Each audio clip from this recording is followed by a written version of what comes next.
काव्य सौंदर्य के तत्वों के अंतर्गत रस, छंद एवं अलंकार। उसमें से सबसे पहले आता है रस प्रकरण। सबसे पहले हम जानते हैं कि व्याकरण में रस क्या है। तो रसों के अंतर्गत हमने जब 9th के पाठ्यक्रम में पहुंचते हैं तो श्रृंगार एवं वीर रस को सुनते हैं जाकर, और जब 10th में पहुंचते हैं तो करुण और हास्य रस।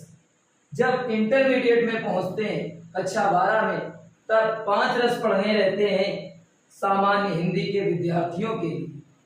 श्रृंगार रस, वीर रस, करुण रस, हास्य रस और शांत रस। लेकिन आखिर ये रस है क्या? तो रस का वास्तव में जो शाब्दिक अर्थ है वो है आनंद। मतलब जिससे हमें आनंद की प्राप्ति हो वही रस कहलाता है। जिससे हमें आनंद मिले वही रस कहलाया करता है। रस शब्द की जो वास्तव में उत्पत्ति हुई वो रस्यते असौ इति रसः। रस्यते असौ, असौ माने जिसका, रस्यते रसास्वादन किया जा सके।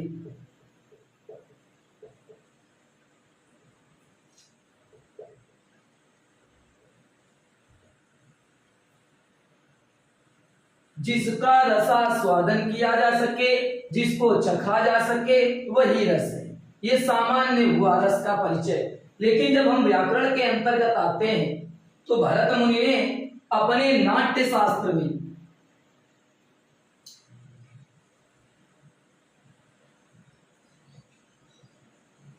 भरत मुनि जिनका क्या था, नाट्य शास्त्र,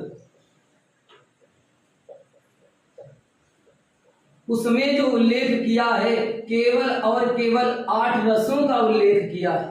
क्यों? क्योंकि नाटक में कभी शांत रस नहीं हो सकता है। 8 रसों को बतलाया है। उसमें परिभाषा क्या दी कि विभावानुभाव, व्यभिचारी, संयोगाद्र, रसा निष्पत्ति, इसको अलग अलग करते हैं।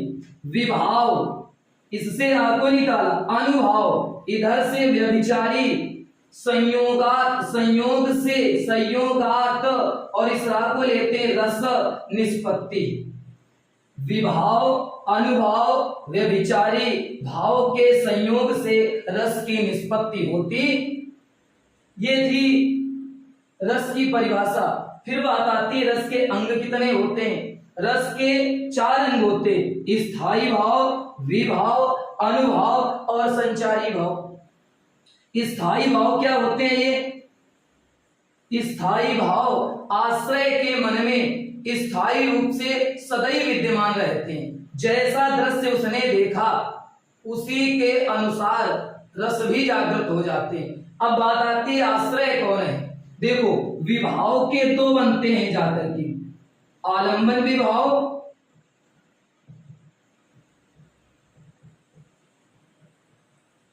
और उद्दीपन विभाव।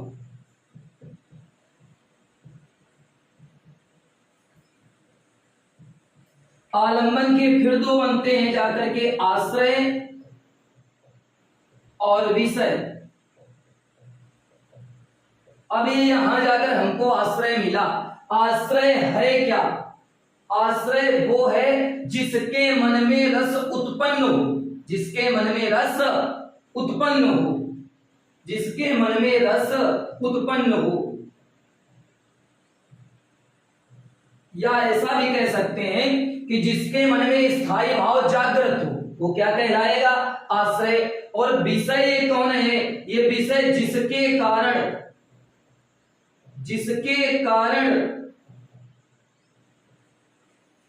स्थायी भाव जागृत हो रहा है, वो कारण कहलाएगा क्या? वो कारण विषय बन करके आएगा। बात आती है ये उद्दीपन क्या है। उद्दीपन शब्द उद्दीप्त, जो बढ़ाए, जो स्थायी भाव को और अधिक बढ़ा दे और अधिक जागृत कर दे, वो उद्दीपन विभाव कहलाता है। अब अनुभाव क्या है? अनुभाव रस जब उत्पन्न हो जाए, रस की उत्पत्ति के बाद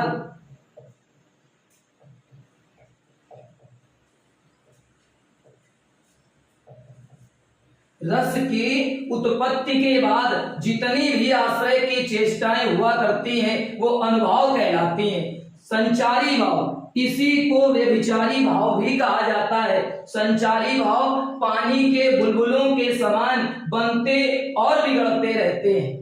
इनकी संख्या 33 मानी गई है। इन संचारी भावों की संख्या। स्थायी भाव हमेशा आश्रय के मन में स्थायी रूप से विद्यमान रहते हैं। जैसे दृश्य को देखते हैं उसी अनुसार जागृत हो जाते हैं। उदाहरण के तौर पर हम लोग लेते हैं, किसी व्यक्ति का निधन हो गया,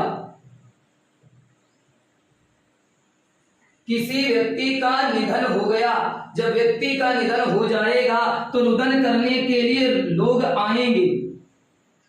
जो लोग रो रहे हैं, जो रुदन कर रहे हैं, वो कौन कहलाएंगे? आश्रय। क्यों? क्योंकि इन्हीं के मन में स्थायी भाव जागृत हुआ है और जिसका निधन हुआ है, जिसके कारण ये लोग रो रहे हैं, ये क्या कहलाएगा? ये विषय बन करके आएगा। बात आई अब ये उद्दीपन फिर कौन बनेगा?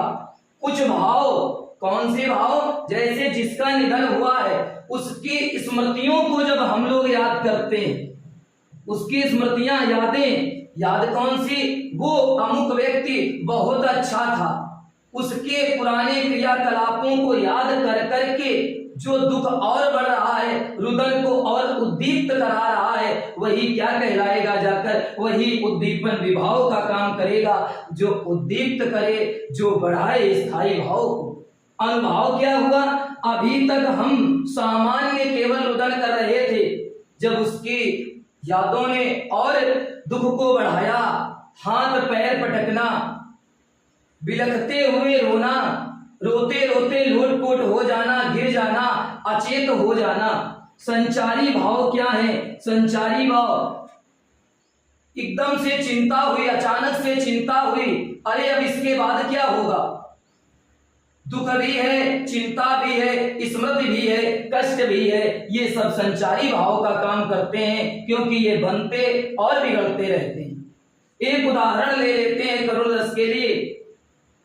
मान लीजिए जैसे करुण रस का उदाहरण है, शोक विकल सब रोवहि रानी, शोक विकल सब रोवहि रानी, रूप शील बल तेज बखानी, करहि विलाप अनेक प्रकारा, करहि विलाप अनेक प्रकारा, परहि भूमि तल बारहि बारा, परहि भूमि तल बारहि बारा। उदाहरण किसका है? करुण रस का। शोक विकल, शोक से विकल माने व्याकुल होकर, शोक विकल, शोक से व्याकुल होकर, विकल माने व्याकुल, शोक से, दुख से। रोवहि सब रानी, सभी रानियां रो रही हैं। रो कौन रहा है? रानियां। तो ये रानियां किसका कार्य करेंगी? ये आश्रय बनी रानियां। ये उदाहरण किस समय का है? जब राजा दशरथ की मृत्यु हो जाती है और रानियां विलाप करने में लगी हुई हैं। शोक विकल सब रोवहि रानी, रूपशील बल तेज बखानी। सभी रो रही हैं, और किसके कारण रो रही हैं? तो राजा दशरथ की मृत्यु हुई है। तो ये राजा दशरथ कौन बनेंगे? जाकर के यही तो कार्य करेंगे। किसका? विषय का। ये विषय बने। अब उद्दीपन का कौन कार्य करेगा? कौन और बढ़ा रहा है रुदन को? रूप शील बला तेज बखानी। बार बार उनके रूप का, शीलता का, गुणों का बखान करते हैं। हमारे राजा ऐसे प्रतापी राजा थे, एक छत्र राज्य किया करते थे। ये सब याद कर करके वे और अधिक रो रही हैं। यही उद्दीपन का कार्य करेगा। शोक विकल सब रोवहि रानी, रूपशील बल तेज बखानी, करहि विलाप अनेक प्रकारा। अनेकानेक ढंगों से रुदन कर रही हैं। हुआ क्या? जब शोक हुआ, करुण रस की निष्पत्ति हुई, आश्रय मिला, विषय मिला, रस उत्पत्ति के बाद हुआ क्या? परहि भूमि तल बारहि बारा, बार बार भूमि में गिर अनुभाव का कार्य करेगा। रस की उत्पत्ति के बाद जो भी आश्रयगत शारीरिक क्रियाएं हैं वो सब किसके अंतर्गत आया करती हैं, उनको हमेशा उद्दीपन के अंतर्गत रखा जाता है। अब आई संचारी भाव की बात, तो इसमें हम सब लिख सकते हैं स्मृति, दैन्य, चिंता, विषाद आदि।